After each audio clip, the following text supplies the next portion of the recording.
Biglang tagpo sa pelikula ang nahulikam na barilan ng 4 na lalaki sa isang kalsada sa Antipolo. Naaresto ang 2 sa kanila na ang giit, mga hold-upper ang nakaengkwentro nila. Pero duda po rito ang pulisya. Tinutukan niya ni Emil Sumang. Banggaan lang ng 2 motorsiklo ang makikita sa unang bahagi ng CCTV video. Bumagsak sa kalsada ang mga sakay ng mga motor. Bigla nang nagbarilan sa gitna ng humimpil na trapiko ang 4 na lalaki.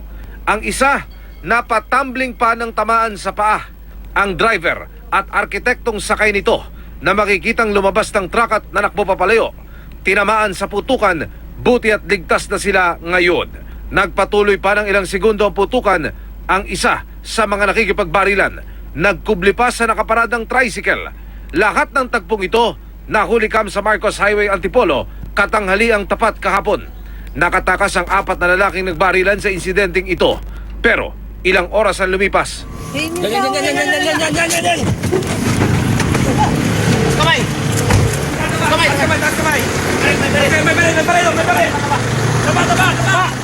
Nadakip ng Antipolo Police ang 2 sa mga nakunang sangkot sa shooting incident.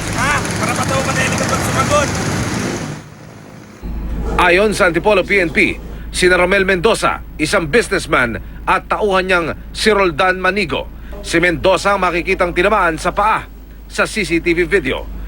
Sinisika pa rin ng GMA News na makuno ng panig ang mga dinakip, pero sa inisyal na pagsisiyasat ng pulisya, allegedly, sabi nila na na-hold up daw yung mga kasamahan nila. So ang nang-hold up daw sa mga kasamahan nila ay itong 2 na nakabarilan nila. duda ang pulisya rito. Maling-mali yun. Unang-una, wala siyang karapatan na magdala ng baril. Ang dapat ang ginawa niya, kung talagang na-hold upan yung mga kasamahan niya, dapat pulis ang tinawag niya. Kung hindi alitan sa trapiko, sinisiyasat ng pulisya kung sadyang magkaaway o may alitan talaga ang mga sangkot sa barilan.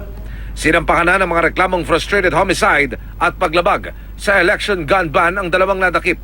Tuloy naman ang follow-up operation laban sa 2 iba pa.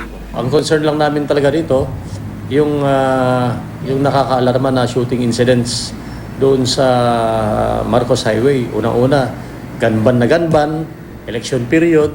Ang pulis nga, nag-iingat nga sa pagdadala ng baril. Sila, walang habas silang nagbabarilan doon sa highway. Emil Sumangil, nakatutok 24 oras.